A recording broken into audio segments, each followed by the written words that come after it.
Hello আমার প্রিয় বন্ধুরা, কেমন আছো তোমরা? আশা করি অনেক অনেক ভালো আছো। আমি তোমাদের ভালো রাখতে নিয়মিত নতুন নতুন কাহিনী নিয়ে চলে এসেছি। তেমনই আজকেও আরও একটি নতুন কাহিনী নিয়ে চলে এসেছি। তার আগে তোমরা যারা এখনও আমার এই চ্যানেলটি সাবস্ক্রাইব করনি, তারা জলদি জলদি আমার এই চ্যানেলটি সাবস্ক্রাইব করে দাও।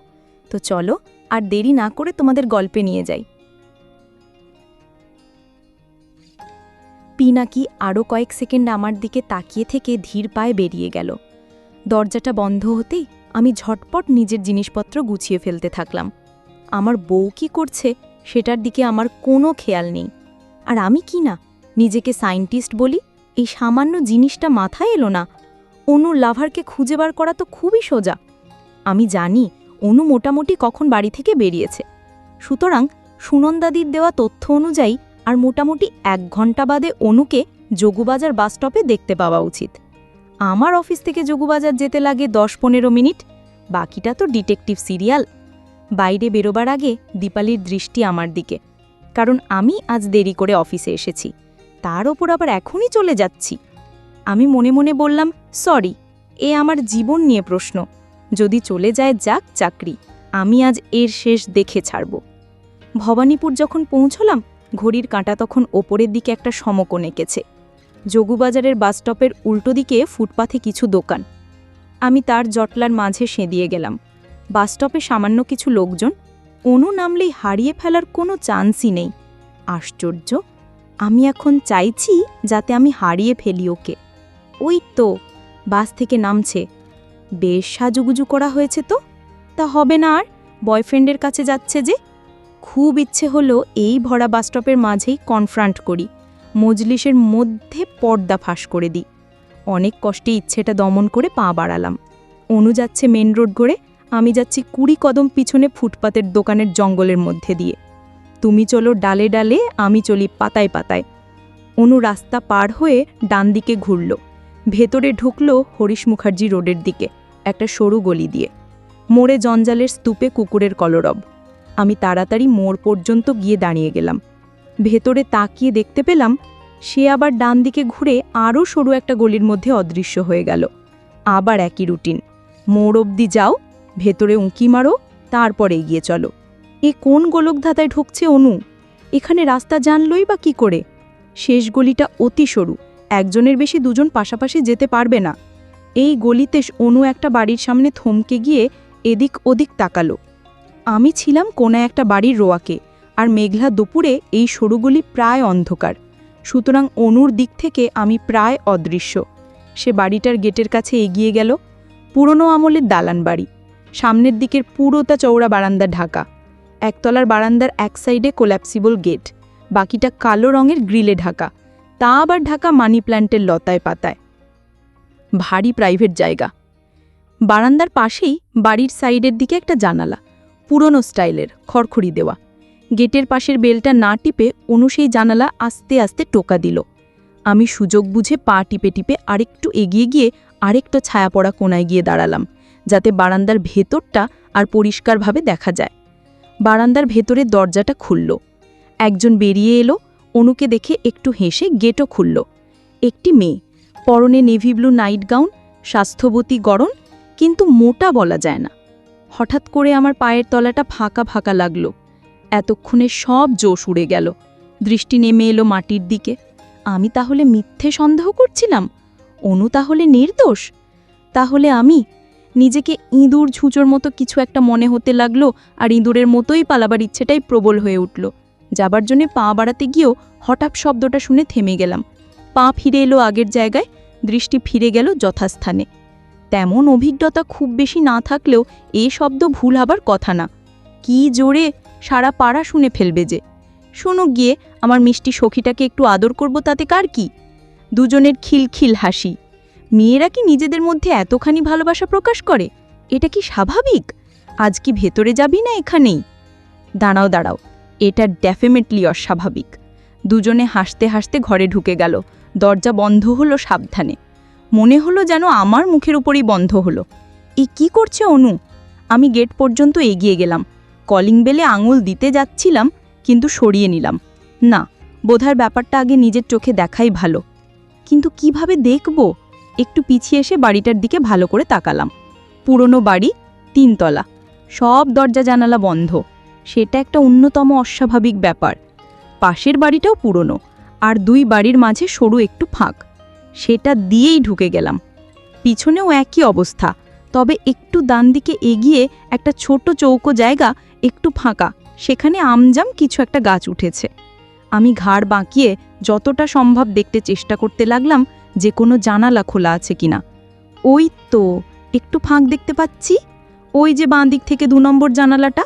না, জানালাটা বন্ধ, কিন্তু একটা পাল্লার খড়খড়িটা একটু ফাঁক। কার্নিশটা সেকালের রীতি অনুযায়ী চওড়া, প্রায় এককালের বারান্দার মতোই।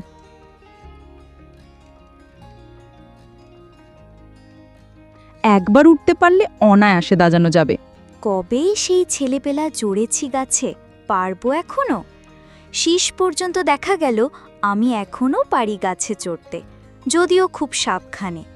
জানালার কাছে পৌঁছে দেখলাম আমার লাগ ভালো, আমার ছায়া পড়ছে না। আর এক চিলতে ফাঁক দিয়ে ভেতরে ঘরটা দেখা যাচ্ছে। মাঝারি সাইজের ঘর ছিল সেটা। 2 দেয়ালে 2টো লাইট জ্বলছিল। নীল চুনকাম জায়গায় জায়গায় খসে গেছে। জিনিসপত্রের ঠাসা, একটা সেকেলে কুইন সাইজ খাট, একটা আলমারি, টেবিলের উপর একটা ল্যাপটপ, আর সারা পৃথিবীর ছোট বড় জিনিস। আলনা গোছানো, কিন্তু উপচে পড়ছে। এক দেয়ালে মাতা মেরির ক্যালেন্ডার লটকানো, আর তার উল্টো দিকে একটা বাঁধানো ছবি, এখন কালো কালো হয়ে গেছে। কিন্তু এসবই আমি দেখেছি পরে। আগে চোখে পড়েছে ঘরের ভেতরের মাথা খারাপ করে দেওয়া দৃশ্য। ঘরে 3টি মেয়ে, আমার ধর্মপত্নী অনুপমা, অন্য একটা মেয়ে অনুর শাড়ি জামা।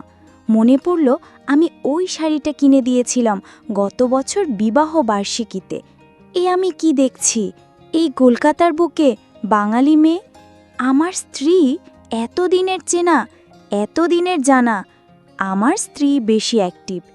এই মেয়েটির নাম তাহলে রানু, আমার বউয়ের গার্লফ্রেন্ড?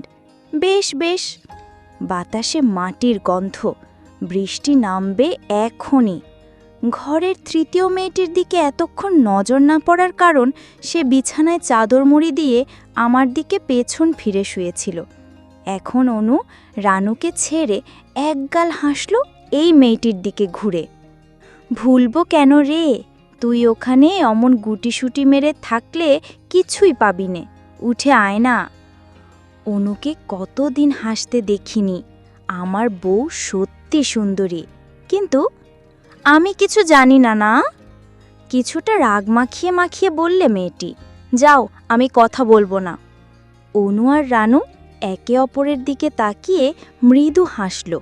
আমার বুকের ভেতরটায় কে যেন আঁচড়ে দিল।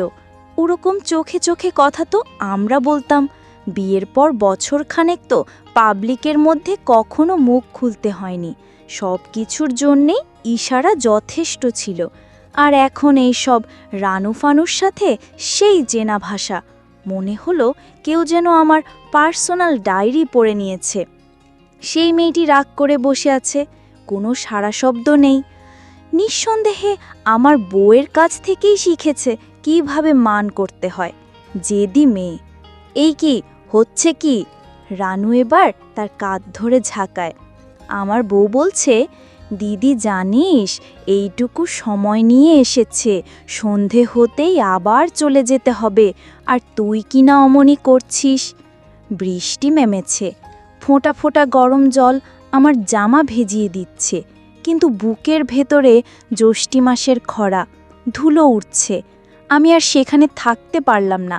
কিভাবে নেমে এলাম, কিভাবে ফিরে এলাম জানি না। ঘোরের মধ্যে ছিলাম, হঠাৎ হুঁশ হতে চেয়ে দেখি অফিসের সামনে দাঁড়িয়ে আছি। ঘড়িতে দেখি 5টা বেজে 10। এতটা রাস্তা হেঁটে এসেছি। বড় তৃষ্ণা পেয়েছে। যাক, যা গেছে তা যাক। একটা বড় নিঃশ্বাস নিয়ে নিজেকে স্টেডি করলাম। আমার একটা প্রফেশনাল ইমেজ রাখা জরুরি। কোথায় যেন শুনেছিলাম, to be successful, look successful. ঢুকে গেলাম অফিসের ভেতরে। দীপালি কি একটা যেন বলল, কান্না দিয়ে চলে এলাম ল্যাবে। ছেলেমেয়েরা সব কাজের ঢিলে দিয়েছে। আমাকে দেখে সব হড়বড় করে নিজ নিজ ডেস্কে ফিরে গেল। আমি বললাম, অ্যাটেনশন এভরিওয়ান। যতটা প্রফেশনাল গলাটা করতে চেয়েছিলাম, কিছুই হলো না, দুর্বল শোনালো। আজকের মতো এখানেই গুটিয়ে ফেলো। আমার কিছু নতুন ফর্মুলা টেস্ট করার আছে, সেই জন্য ল্যাব ফাঁকা চাই। আবার কাল সকালে দেখা হবে। Good evening. ধীরে ধীরে ল্যাব খালি হতে লাগলো। আমার পরের স্টেপ ঠিক করা হয়ে গেছে। এই বিশেষ টেস্টের জন্য আমার ফাঁকা ঘর চাই, একদম ফাঁকা। তো বন্ধুরা, কেমন ছিল আজকের এই গল্পটি? নতুন নতুন সব গল্প পেতে আমার এই চ্যানেলটি সাবস্ক্রাইব করে দিয়ে আমার সাথেই থেকো। আর তোমরা কেমন গল্প শুনতে চাও তা আমাকে কমেন্ট করে জানিয়ে দিও। আমি তোমাদের জন্য সেই ধরনের গল্প নিয়ে আসব। সবাই অনেক অনেক ভালো থেকো।